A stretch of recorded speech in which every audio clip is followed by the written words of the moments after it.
to – go ahead. I come from, the biggest decision we made in Green Bay in maybe the history of the franchise was moving on from Hall of Fame quarterback Brett Favre to Aaron Rodgers. It took us 3 years. Obviously, I don't think there'll ever be a quarterback drafted in the first round where it takes 3 years. With Lamar, it took, half a year, and all these other quarterbacks, it takes a month before they're inserted in there. But my point is, organizations have to evolve. And the ones that don't kind of get left behind. You can't just stick in the past. Players age. Players become different players than they were years ago. Everyone talks about signing Hall of Famers. Well, that's great if you sign them when they're at the peak of their career. But, we heard it all the time. Brett's a Hall of Famer. Brett's a Hall of Famer. How can you move on from Brett? Well, Brett was a Hall of Famer, but Brett was not in his prime. So these are the kind of decisions you have to make, and the Ravens have made them. They're not easy, but that's what happens.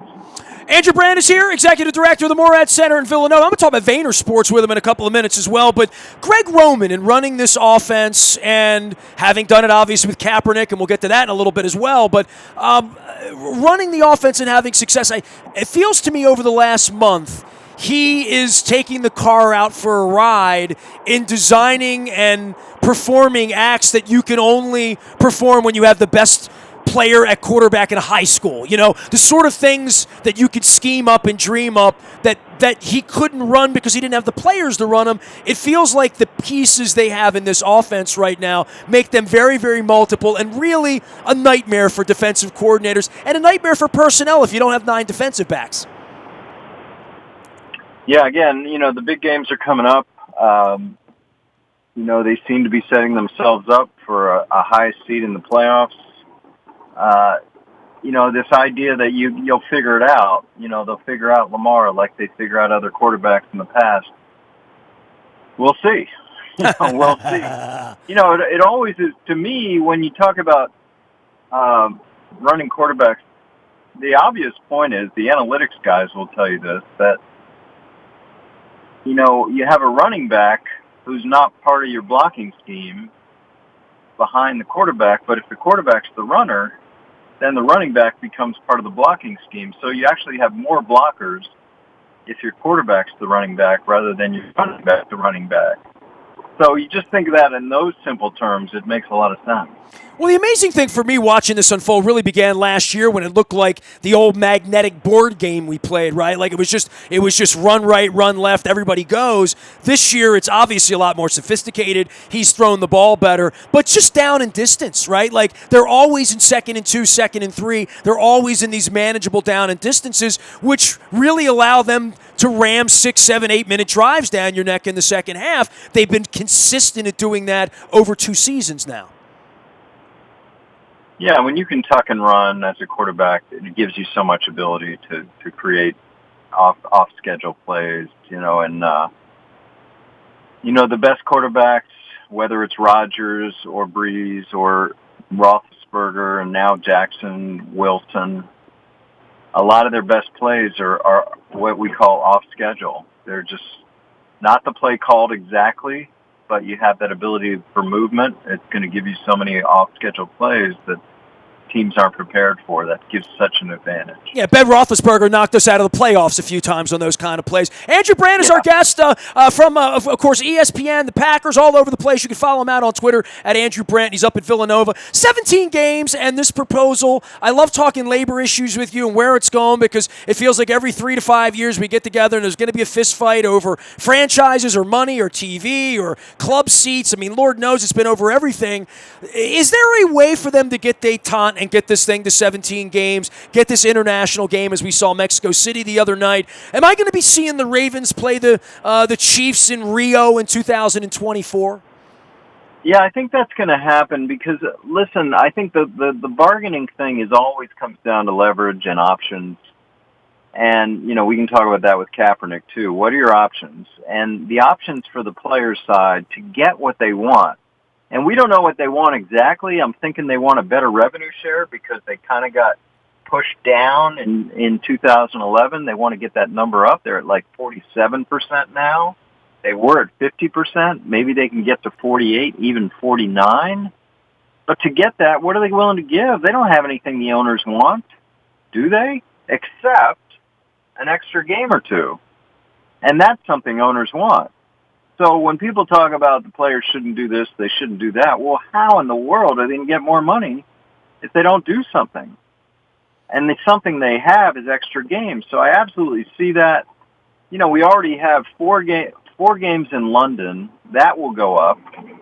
I could see even 7 or 8 games in London because they got 3 stadiums. And then if you do that, that's 16 teams a year right there.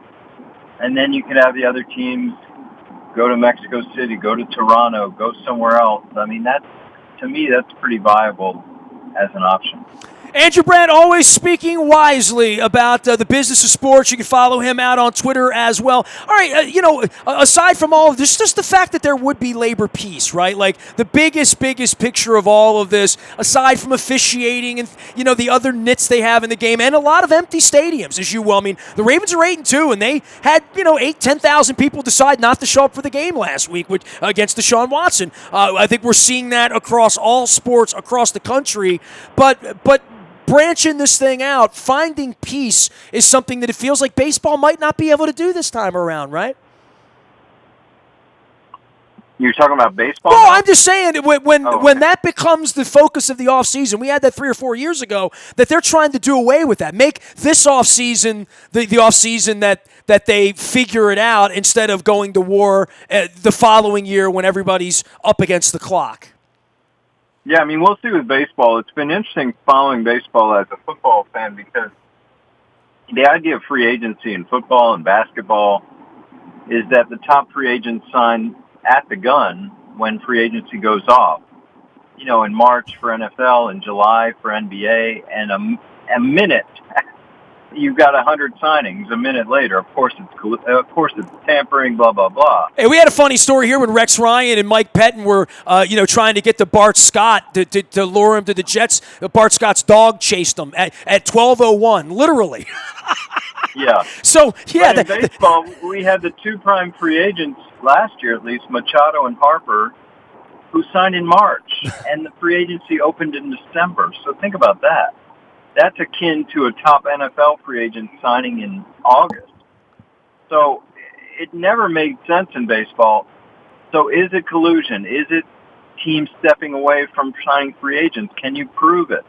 These are all kind of things that have to go on in baseball because, of course, they don't have a cap, and, of course, they've got the strongest union, but the strongest union is not able to make teams sign free agents. So how do you deal with that in collective bargaining? As you referenced, that's a huge issue they've got to deal with because with Harper and Machado waiting till March, you had a whole line of free agents that were waiting for them to sign, and their futures were all being handled like that. So that was scary for baseball players. Well, the big picture for me here is we got 23 months left on a lease at Camden Yards, no fans, no corporate support, no business support, and the Nationals just had a parade. So we are concerned about baseball, but hey, I'm heading to L.A. with my sunglasses on, Hollywood. Andrew, I've been doing this 30 years. My first chance to see a game at the L.A. Memorial Coliseum. So, it gets a jaded old sports guy like me excited about going across the country to see Lamar Jackson play 3 miles from Hollywood. And it's exciting times down here. I know you rode the train up there in Philadelphia a couple years ago when they had their fun. It's a lot of fun when the community comes together. It's why you guys all do what you do, right? Yeah, I mean, that'll be interesting in L.A. L.A. seems to be the story, the business side of the NFL, where you have one team, the Rams, playing in a stadium that's too big. You have one team, the Chargers, playing in a stadium that's too small. No one seems really happy with the outcome, especially the Chargers, and they're getting booed in Mexico. I mean, we got to see what happens. They got this brand new shiny stadium opening up next year. That better sell out. I mean, if that doesn't sell out first year, they got a real problem. And as we've noted, it's mostly fans from other teams, which I guess is going to be fine for the owners out there as long as fans from other teams fill up the stadium. I was That's there what the we're day dealing the thing happened, out in Arizona when they announced it, and I shook my head and said, there's no way this Chargers thing's going to work. This is no way. And, it was a cash grab, and, I think there'll be another outcome there than two teams playing in Inglewood. That's my opinion. Well, we'll see. I mean, I don't think there's anywhere for the Chargers to go. San Diego, that's not going to happen. St. Louis, that's not going to happen. So we'll see, because it's not good. And, I mean, they can't count on opposing team fans for all their fans. The problem with L.A. is not that they don't have opposing team fans. It's that they ignored their own fan base for 25 years, and now they expect to have Rams and Chargers fans? I mean, I don't see it happening. Well, I'm looking forward to getting out there and getting some sunshine and some great football. Really appreciate you always taking time to come on with us, and appreciate your work, and keep up the great work up there at Villanova, and with Gary Vaynerchuk, who I love as well.